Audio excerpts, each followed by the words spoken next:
शुभ प्रभात विद्यार्थियों। आज हम आपके हिंदी पाठ पुस्तक से पाठ 6 दो बैलों की कथा पढ़ेंगे। इस कहानी में दो बैलों के बारे में बताया गया है कि उनके साथ जब बुरा व्यवहार किया जाता है तो उनको कैसे हम इंसानों की तरह दुख होता है। झूरी नाम का एक किसान था। उसका नाम क्या था? झूरी। उसके पास दो बैल थे, हीरा और मोती। दोनों बैलों में बहुत प्यार था। दोनों बैल आपस में बहुत प्यार करते थे। झूरी उनके चारे पानी का बहुत ध्यान रखता था। माने उन बैलों को चारा कब खाना है, ये सब का ध्यान जो है झूरी रखता था। उन्हें कभी मारता पीटता नहीं था, अतः वे भी झूरी को बहुत चाहते थे। जो दो बैल थे वो भी झूरी उनका बहुत ख्याल रखता था। इस कारण वो बैल भी जो क्या करते थे, झूरी को बहुत चाहते थे। झूरी की पत्नी का भाई गया प्रसाद एक बार हीरा मोती को कुछ दिनों के लिए अपने गांव ले जाने लगा। बैल दुखी थे। उनके चलने में वह उत्साह न था जो झूरी के साथ जाने में होता था। इसलिए रास्ते में गया प्रसाद ने बैलों को बहुत पीटा और घर पहुंचकर उनके सामने रूखा सूखा भूसा डाल दिया, जिसे हीरा मोती ने सूंघा तक नहीं। उन बैलों को क्या हुआ था? झूरी से बिछड़ने का दुख हुआ था। और गया प्रसाद क्या करता था? उनको मारता पीटता था। माने रास्ते में वो ठीक से चल नहीं रहे थे, इस कारण उसको मारा पीटा था उन बैलों को। तो और घर जाकर क्या किया? उनको खाने के लिए रूखा सूखा माने बहुत सूखा सूखा घास दे दिया था, जिसको उन्होंने क्या किया था? सूंघा भी नहीं था। रात होने पर दोनों बैलों ने वहाँ से भागने की ठान ली। मतलब उन्होंने सोचा था कि रात जैसे ही होगी तो हम वहाँ से क्या करेंगे? भाग जाएंगे। उन्होंने एड़ी चोटी का जोर लगाकर रस्सियाँ तोड़ डाली और भाग निकले। उन्होंने क्या किया? अपनी एड़ी की जो चोटियाँ होती है उसका जोर लगा लगा कर रस्सी को तोड़ दिया और वो भाग गए वहाँ से। पौ फटते ही वे अपने मालिक के घर में थे। मैंने पौ फटना माने सुबह होना, तो सुबह होते ही वो क्या हुए? अपने मालिक के घर में पहुँच गए थे। झूरी ने जब उन्हें थान पर खड़े देखा तो सब कुछ समझ गया।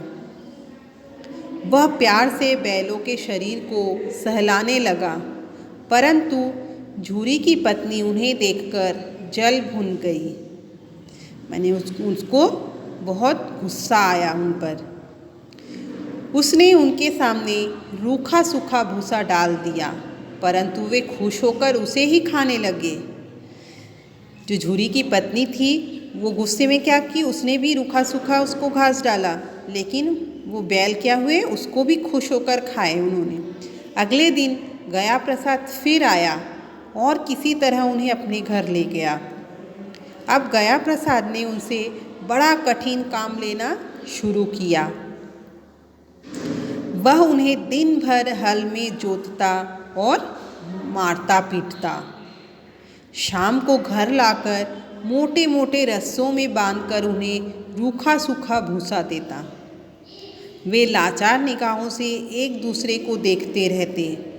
माने जो बैल थे वे एक दूसरे को बेबस होकर माने दुखी होकर देखते रहते। गया के घर में एक छोटी सी लड़की रहती थी।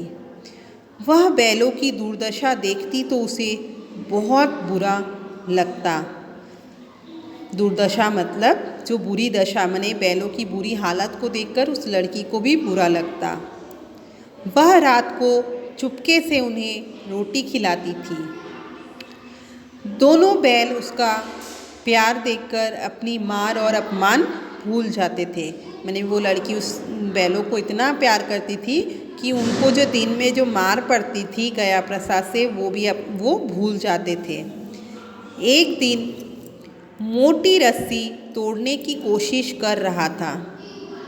एक दिन जो है दोनों बैलों में से मोती क्या कर रहा था, वो क्या कर रहा था, रस्सी को तोड़ने की कोशिश कर रहा था।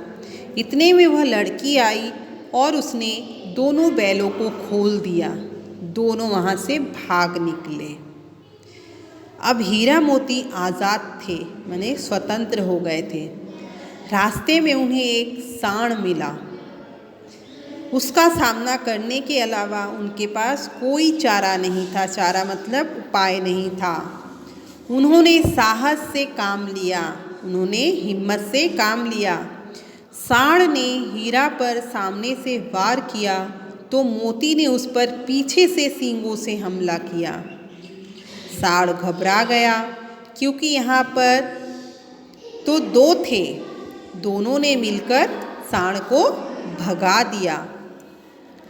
दोनों अब बहुत प्रसन्न थे, माने दोनों खुश हो गए थे। आगे बढ़ने पर उन्हें मटर का खेत दिखाई पड़ा। वे भूखे तो थे ही, मटर के खेत में घुस गए और लगे मटर खाने। अभी पेट भरा भी न था कि रखवाले ने उन्हें देख लिया। दोनों को पकड़कर कांजी हाउस में बंद कर दिया। जब वो मटर के खेत में गए तो रखवाला मतलब जो चौकीदारी करता है खेत में, उसे रखवाला कहते हैं। तो उसने क्या किया, दोनों को ले जाकर कांजी हाउस में बंद करवा दिया। कांजी हाउस माने जहाँ पे आवारा जो पशु लोग रास्ते में घूमते रहते हैं ना, उनको ले जाकर रखा जाता है, उसे कांजी हाउस कहते हैं। हीरा और मोती ने देखा कि कांजी हाउस में और भी कई जानवर थे।